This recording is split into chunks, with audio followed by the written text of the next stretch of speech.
So really excited to kick this off. For those of you new to my channel, my name's Chris, and really happy that we're going to be doing a 5-episode series very specific to the Togen's Fly Shop Beginner Fly Tying Kit, which is what you see here. So this was actually part of a giveaway, now available on their website as well for purchase. A great kit to start tying 5 very effective patterns, but also five fly patterns that we feel are very, I guess, easy to learn and will give you a lot more confidence moving forward and trying new things. So in today's episode, we're going to be tying the woolly bugger pattern. Now, one thing to keep in mind, yes, there are, a dozen different ways you can tie a woolly bugger. We're going to be doing a very basic rendition of the woolly bugger pattern, using all the materials that you get from this kit.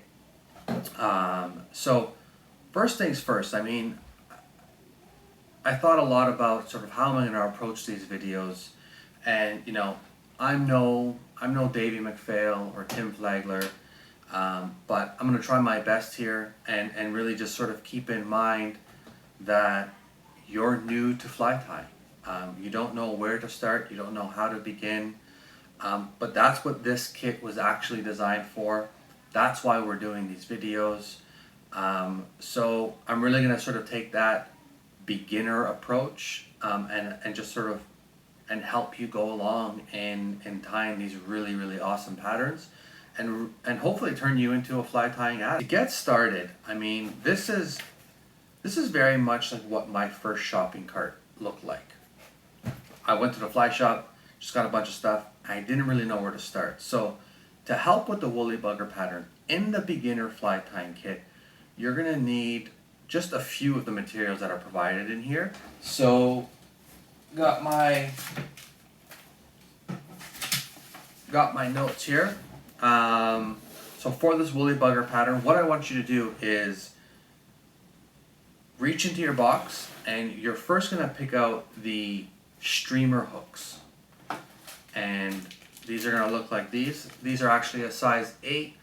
You may get a size 10, but the important note is that they are streamer hooks. So take those out, put them to the side. Next thing you're going to want are your beads. And for this, we're going to be adding the 3.2 millimeter red tungsten beads.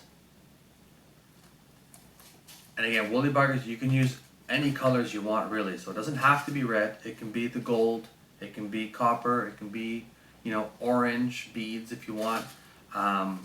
We decided to go with the red because it looks more like those egg-sucking leeches, which are fantastic. So take those out, put them to the side. Next, you're going to need some thread. In this kit, you're going to get some black 70 denier thread. And again, this is Danville. You may get UTC. I know Togen's going to try to keep it as consistent as possible, so things may not be exact, but the essentials are going to be there. So put that to the side. Next, you're going to need to take out is your marabou. So take that package of black marabou out, put it to the side. We're also going to need the wonderful, one of my favorite materials ever, is the flashabou. Put that to the side. And we're going to need our chenille. That's going to look like this. Put that to the side. And lastly, you're going to need some hackle. So that's going to come in this longer package like this, with a dozen or so fibers in there. So put that to the side. There's going to be some tools, obviously. So number one, have your vise ready, get your whip finisher tool ready, your scissors, and your bobbin spool with thread. So now that we have the stuff that we need to the side and ready to tie, I can put this rest of the box to the side, and now we're going to dive into the actual tying of the pattern. So stay tuned. Alright guys, so let's get started. First step, now that you have your materials all to the side, is grab one of your hooks. Gonna grab one of your beads. And then not necessary, but definitely recommended, is you just kind of want to mash the barb on the hook. You can do that with either a set of pliers. Sometimes what I'll do is I'll just stick them in my vise here, and then I'll close down on the clamp, and that just takes out that barb.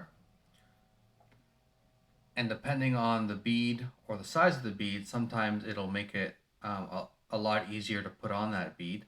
And the way you want to do it on the bead is, if you don't know, the bead has a larger hole and a smaller hole. So you want to insert the hook on the smaller side, on the smaller hole. And that'll go through just like that. Then we're going to secure our hook to the vise. If you haven't done so already, load up your new bobbin with your thread. And to get the fly started, we're going to start tying right behind the bead. And again, I'm trying to really just keep in mind that, you know, you're a beginner fly tyer. You don't really know sort of much on even just how to get started or how to get set up. So forgive me if I miss a few steps. I do have a few other videos on my channel on how to get things started, some tips and tricks, the tools you need, etc. So give those a view if you haven't already. And if I do miss something, please feel free to comment below on the comments, and I'll try to get back to you as quickly as possible. So to start your thread, I'll take out a few inches, and then I'll just start wrapping, and then keeping that sort of tag end on my left, I'll start wrapping over it. And now it's kind of, you can see it's locked into place there. And with your scissors, come in here and nip off that tag end. And now with even wraps, work your way back towards the bend of the hook.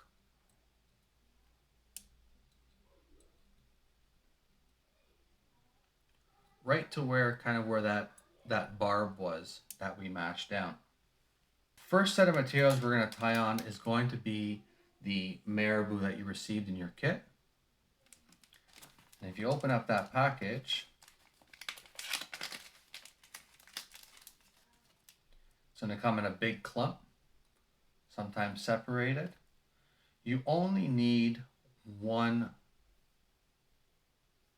sort of section of that entire clump. And then even that is going to be too much. So one thing that I like to do, not necessary, I'm going to try to keep this, again, the most basic rendition, is this tip of the feather. So I got two in there. This tip of the feather is very straight, so you can sort of isolate it like that and break it off, or you can just leave it. It's completely up to you. I really don't think the fish care that much. And then what I'm doing now is I'm simply grabbing, I don't know, about half of them like that. And I'm preparing the material so that that is what my tail could look like. And I'm basically just judging. I'm trying to figure out, is that look good enough? I like my tails fairly sort of thick and bushy. And so I'm going to bring a few more fibers up to the top. And now that looks much more tail-like. And now for a basic measurement, go with the length of the hook. So I'm just going to after I took my measurement, you can see my measurement are my fingers where I'm holding it. Just bring that to where you stopped your thread. And now transfer your hand, and with your left hand, grab the materials and the hook if you can, pretty firmly. And now just hold it in place. Now with your thread, you want to come over and do a wrap and kind of pull. You know, don't pull too tight, but pull snug, and that's going to hold it in place. It typically takes about 2 or 3 wraps to hold any material in place. And then there's your basic tail. To help secure it, I'll continue to hold it, and I'm going to work my way forward towards the bead, trying to keep it on top.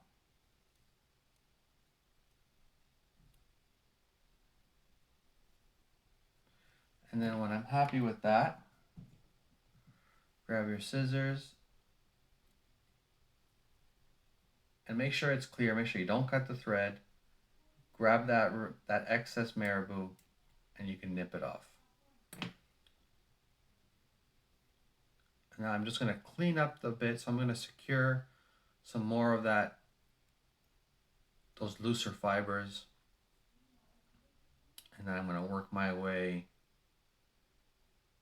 to about the 3/4 mark. Now don't worry about how it looks messy here, because we're going to actually, because we're tying on more materials, it's naturally going to start to get cleaned up, and then before we sort of finalize, we can always come in and do another cleanup then. So the next set of materials, we're going to put in some nice flash to give this tail a little bit of sparkle and sheen and get the fish's attention. Is you're going to grab your Flashabou.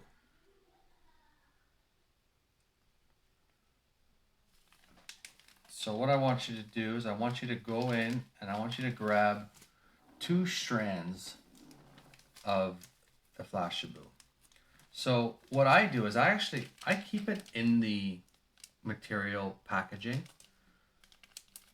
Well, I usually clean it up. I usually cut it off and nice and clean, but I'll just keep a corner open. So that allows me to come in here and I can pull out any 2 strands.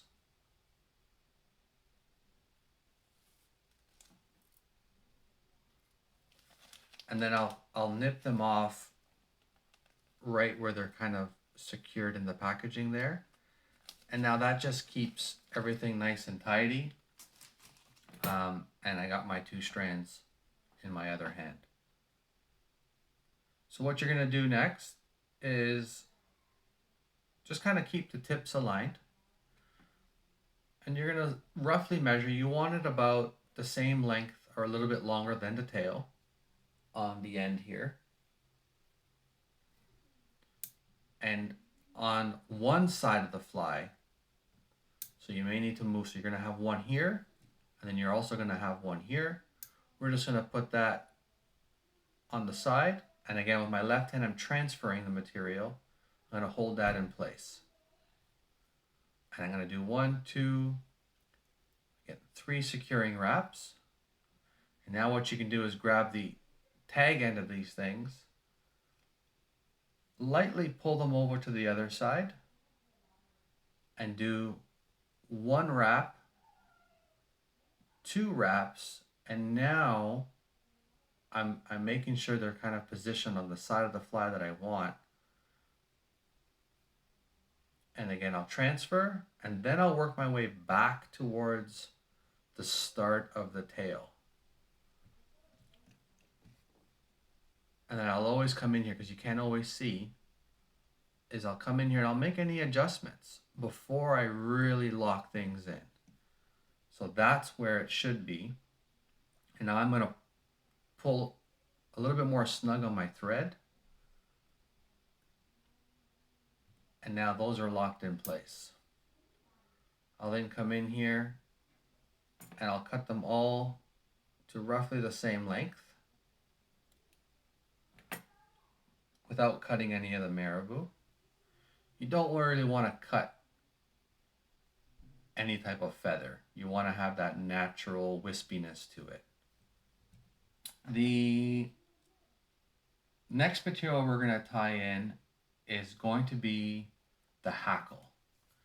So you have some black Metz hackle that you got in your kit, and you have a lot of strands in here. So you kind of want to just pick and choose the right size. And the way I measure the size is I'll grab one strand from the bunch and I'll just kind of measure it up and kind of pull it up to see. You can see it's roughly the same size as the hook gap from here to here. That, I like them a bit longer. I mean, at this point, it really comes down to preference. What do you want it to look like? So I picked another one here, a little bit longer, that I like. So I'm gonna take out that strand from the bunch. And now I like to have a lot of profile on all my flies, but a lot on the buggers as well. Is we're gonna have the hackle be thicker up here and then kind of come down to a point by the tail.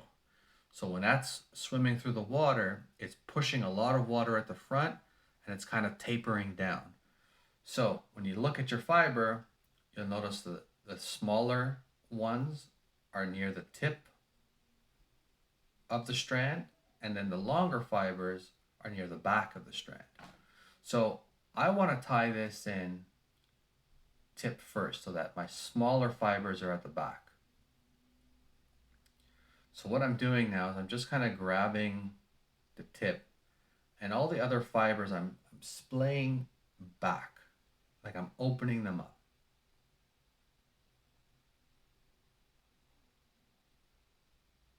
And then I'm left with this. So that is what I'm going to tie in here.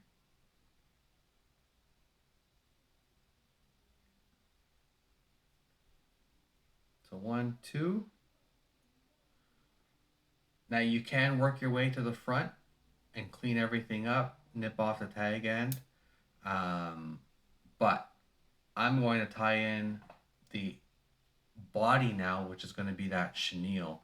Okay, then I'm going to wrap up and then I'll do one sort of final cleanup. So our hackle's secured in, it's tied in, it's sitting off to the side. And now you're going to grab your chenille from the kit and just going to open this up together. So you can tell I really trying to take the approach of you just got your kit and excited to try to tie a fly. So I'm sort of following along here. And I've opened up the chenille and you'll notice that it was in this little slit like this. So I just typically take it out and I'll do one unravel and then put it back in the slit. So I'm left with about that much. That's probably more than enough than what you'll need, and it'll help you save on some material. Now, to tie this in like this, you're gonna get a big butt section. We don't want that.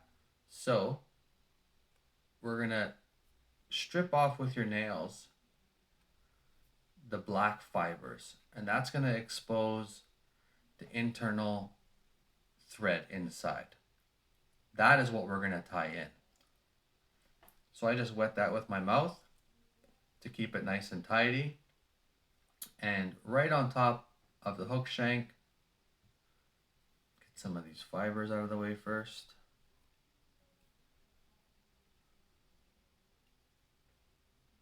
I'm gonna do 1, 2. That looks okay there. And again, you can see I just did a spot check. I just want to make sure that I'm not, butchering the fly in the sense of trapping extra fibers, making sure things look proportioned. And now you can see I'm going to work my way back to the bead.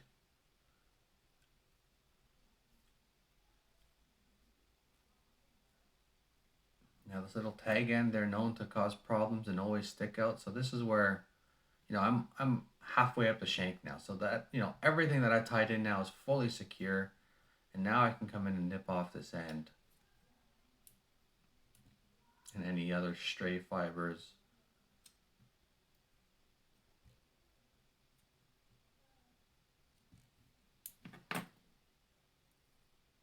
Spin your thread counterclockwise, open up that thread, and you can really come in here and clean things up.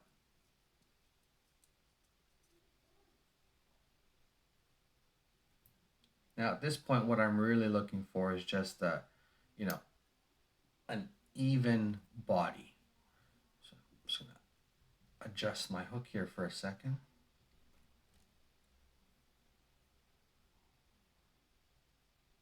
So I'm going to go through again with my thread, work my way back.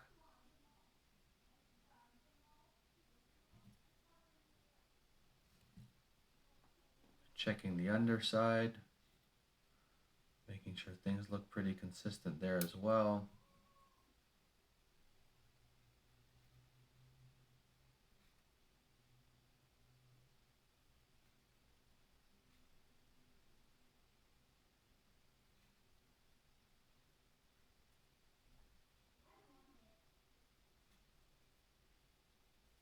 Okay, so there we got a pretty consistent body, very pretty even. To help with durability, you can add some super glue on it before. I don't. Again, I want to keep this very basic rendition of the pattern. And from here, I'm going to grab my chenille. I'm going to start wrapping. First wrap is always the most important.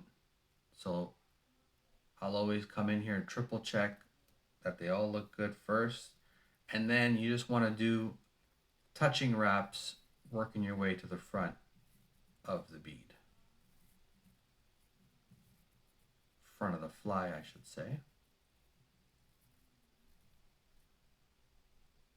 You always want to be mindful of how much space. This is cutting it a little bit too close for my liking, but I'll see if we can make that work.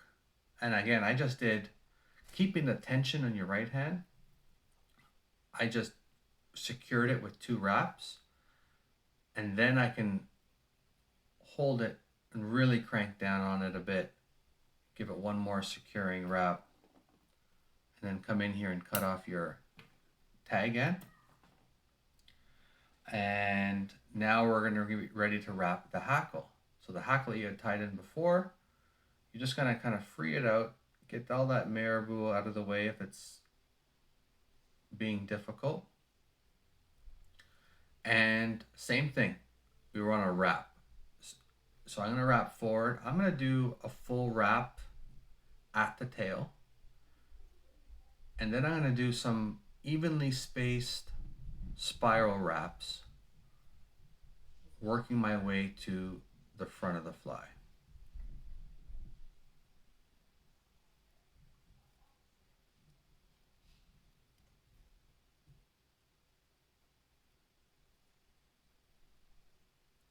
And then when I get to the collar, I'm going to do about 2, maybe 3 wraps.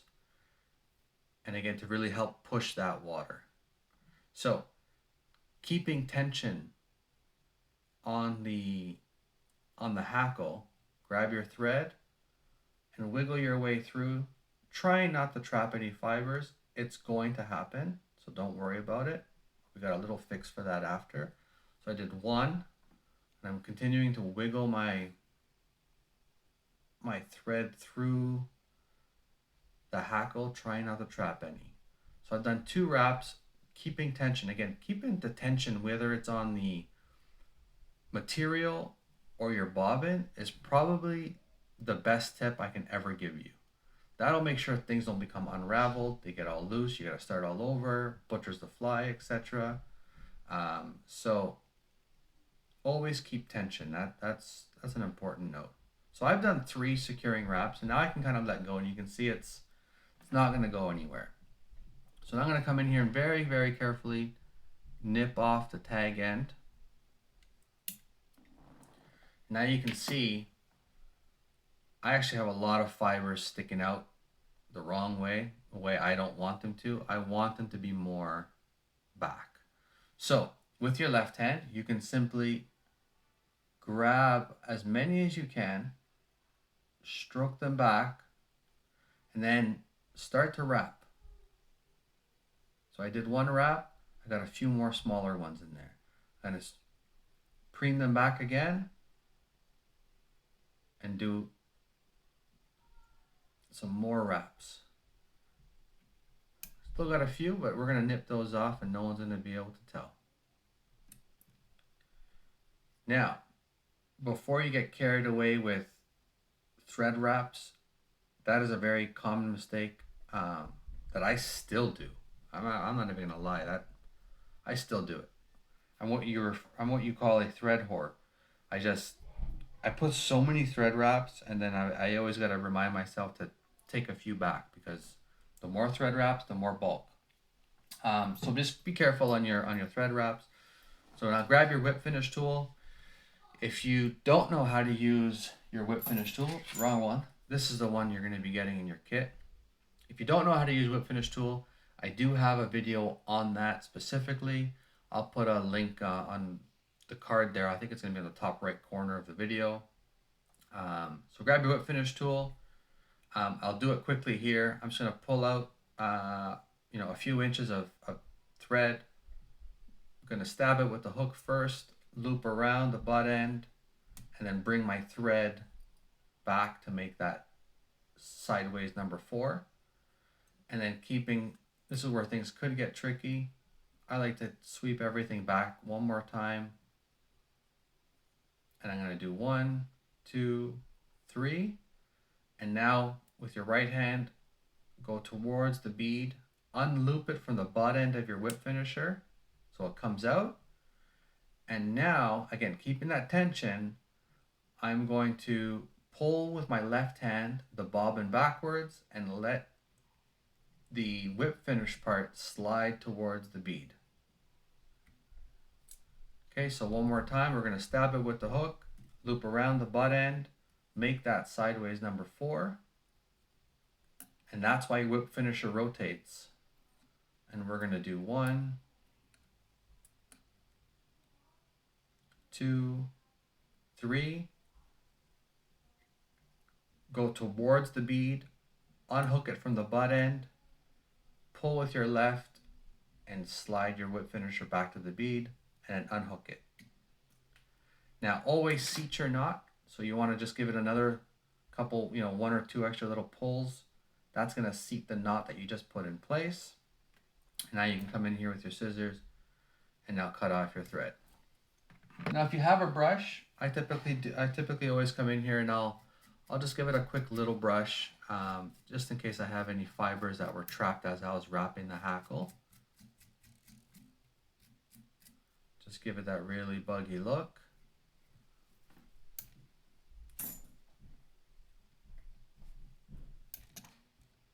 There you have it. You have one finished woolly bugger. Come in here and drop, a dab of head cement or glue. Try not to get it on the hackle, but you just want to drop it right in there, maybe some underneath. That's just going to help keep it strong and durable. But hopefully, maybe this was your first woolly bugger, and hopefully it was a success. If it wasn't, don't get intimidated. Keep trying. It's just one of those. It's like riding a bike. The more you try, the better you're going to get at it. Again, this was a very basic rendition. I have other videos. There's also 100 others out there on YouTube that you can really, really spice it up. You could really make this fancy, more durable, lots of pattern. But again, this is a basic rendition just to get you started. So give it a shot. Hope you enjoyed it. And tune into the next episode where I believe we're going to be tying the Copper John nymph. So that's a John Bar signature pattern. Crazy effective fly. So Don't forget to tune into that next video, and if you haven't already, subscribe, click that bell thing so that you get notified when I do upload the videos, and hope to see you on the next one. Thanks a lot, guys. Cheers.